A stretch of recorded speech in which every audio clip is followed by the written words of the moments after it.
بسم الله الرحمن الرحيم الحمد لله رب العالمين والصلاة والسلام على سيد الأنبياء والمرسلين نبينا محمد وعلى آله وصحبه أجمعين أما بعد. We usually take this time before Salat al-Jum'ah to answer questions that have been submitted online. If you're interested in having your question answered, you could download our app. It's the Al-Hijrah app. It's available both on the App Store and the Play Store. Or you can scan the image when you walk in. There's a QR code. Just hold up your camera. A link will pop up. Click on the link and you can submit your question, inshallah. A brother actually came up to me earlier, and he had mentioned last week I said something along the lines of people like these or brothers like these. I didn't review what I said, but if I did say that, I do apologize. That was not my intent. That was not my intent. We are one community. We're one ummah. And if an individual feels like he was pointed out or that I meant to single him out, that was not the purpose, that was not the intent. The idea, or what I was trying to say, was ideas such as these. Ideas such as these is what cause differing, not individuals, right? Everything, there's always an idea behind everything that we say, and it's not always individuals that are problematic, and it's important for us to always have conversation. Over here, I'm here to be challenged. I'm not here to dictate to anyone anything, and if anyone would like to have a talk or anyone would like to sit down and discuss, ahlan wa sahlan, that is the purpose of having a Q&A, right? So that people can submit their questions and so that we can open up the floor for discussion on certain issues.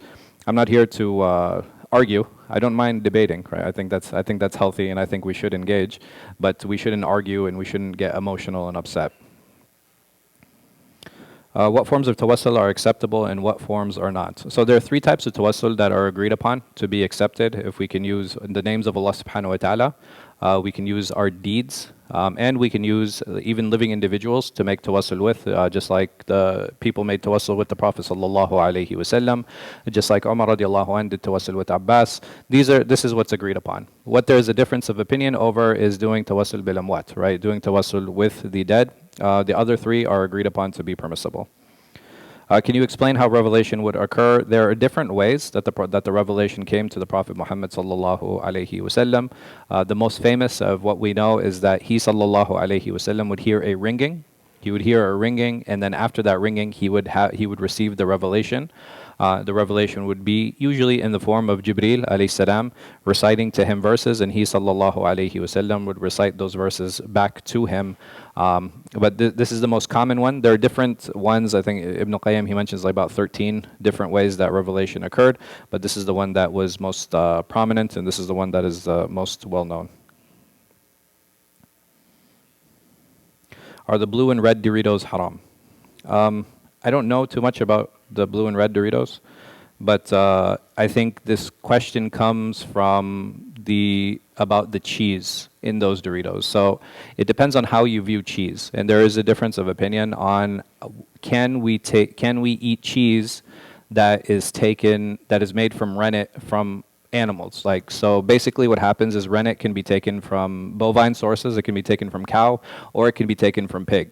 And the source of this khilaf, it comes from that the companions, they used to eat the cheese of the Majus, right? So the Majus, they were fire worshippers, and what they would do is that they would make cheese and they would extract the enzyme, or they would take this enzyme from the cows, and their cows, they didn't slaughter their cows. And then based on that, but they still ate the cheese. So basically the difference of opinion comes like, these enzymes, are they considered connected with the animal or not?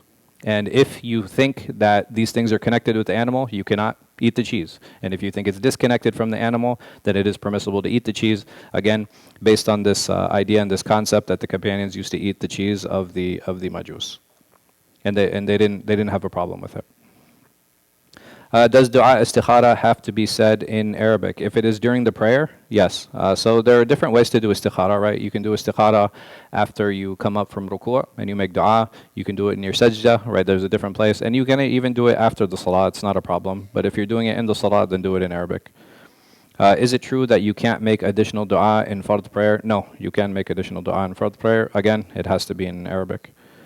What type of dua can be made in ruku'? So the types of dua that can be made in ruku' are more limited than the dua that you can make in sajda. There are not too many additional narrations that talk about making dua in ruku'. Mostly the additional dua or adiyah that are mentioned in the sunnah are during the sajda. What additional dua can be made in tashahhud and dua Ibrahimiyya during that time or when you're sitting in the tashahhud? The Prophet sallallahu alaihi wasallam, he used to do isti'adha from before, right? He used to make isti'adha from the shismo, the Ahya wal Amwat, the Adhab al-Qabr, Fitnat al-Masih al-Dajjal. So these are all thabit on the Nabi sallallahu alaihi wasallam that he used to make these dua during when he was sitting in tashahhud after he finished the tahiyya and after he finished the dua Ibrahimiyya. Does the mu'adhin need to have wudu? No, the mu'adhin does not need to be on wudu. It's only salah that requires the wudu. Is it on the sunnah to put the hands to the ears when giving the adhan? So there are two ways to make adhan. Bilal radiallahu anh, he used to put his fingers in his ears when he made adhan, and there were three mu'adhin of the Prophet sallallahu alaihi wasallam. There was Bilal, and there was Ibn Maktum. I mean al-Thalith. I forgot the third. But there's, I forgot who the third mu'adhin was. But the third mu'adhin, he used to leave his hands to his side, and the Prophet sallallahu allowed that. What is the difference between the Maturidi and the Asha'ira? So basically the difference between them is how they categorize Allah subhanahu wa ta'ala's names. And for the Asha'ira, they categorize into 7, and the Maturidis, they categorize them into 13. They say that these are the essential characteristics for a divinity to have, for Allah subhanahu wa ta'ala to have. They don't deny any of the other ones, but they say these are the ones that are essential. So there's 7 and they have 13. Was Imam Ghazali Sufi? Yes. I got a Safwat al-Tafsir by Sheikh Sabuni, but now that I learned the Tafsir, it includes Razi and other Ash'ari sources. What should I do with these books? Continue reading it. I don't. So these questions that I'm getting about different scholars, my question is like, okay, well, where do we get our deen from? I'm curious. When we go to books of explanations of a hadith, if you go, one of the earliest explanations of Sahih Muslim is by who? By Imam Khattabi, for those of you that might be familiar. He's a very, very early scholar. He was Ash'ari, Nawawi, Ash'ari, Ibn Hajar, Ash'ari, Suyuti, Ash'ari. If you start throwing away these books, you know, what books are you going to read? And like I said, the Ash'ari historically have been considered part of Ahl Sunnah. I'm a bit shocked that anyone would think that they're not. Is there any type of form or space for us to write feedback for the masjid or things that we want? Yes, so there are two ways. They're updating the website now, but there used to be a suggestion box. The other way to do it is you can email our front desk. It's frontdesk@hijrah.org, frontdesk@hijrah.org. And we do receive the feedback, so please feel welcome to submit feedback in that way until we update the website. Are my aunts who are married to my uncle a mahram? No, they're not. Will I get a sin if they hug me?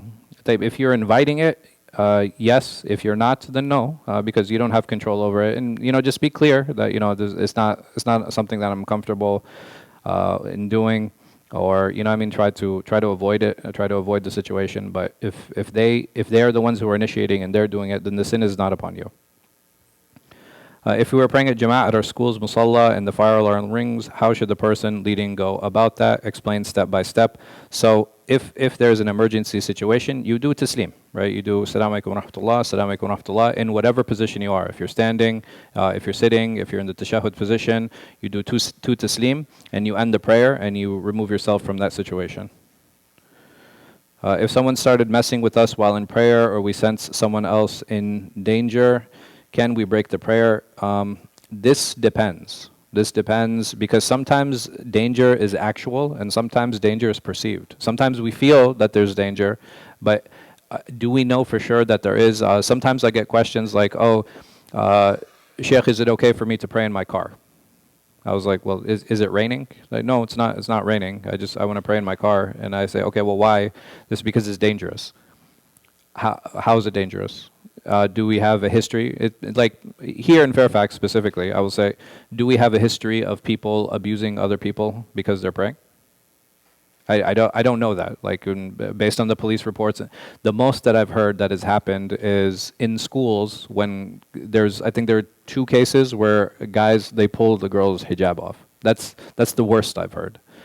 But somebody praying and somebody walking up to them and then abusing them, I have yet to see or hear about a police report where that's the case. And if that did happen, it would make news. It would be like a really big deal. And the reason I mention this is sometimes I think something, and sometimes there's actual reality.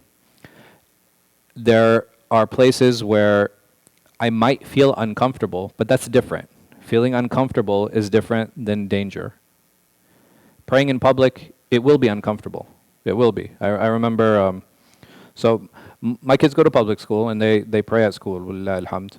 And we were having a conversation one time, and they're like, yeah, when like people look at us, like we feel uncomfortable. I said, yeah, I know. I was like, I feel uncomfortable too. And they're like, even you. I was like, yeah.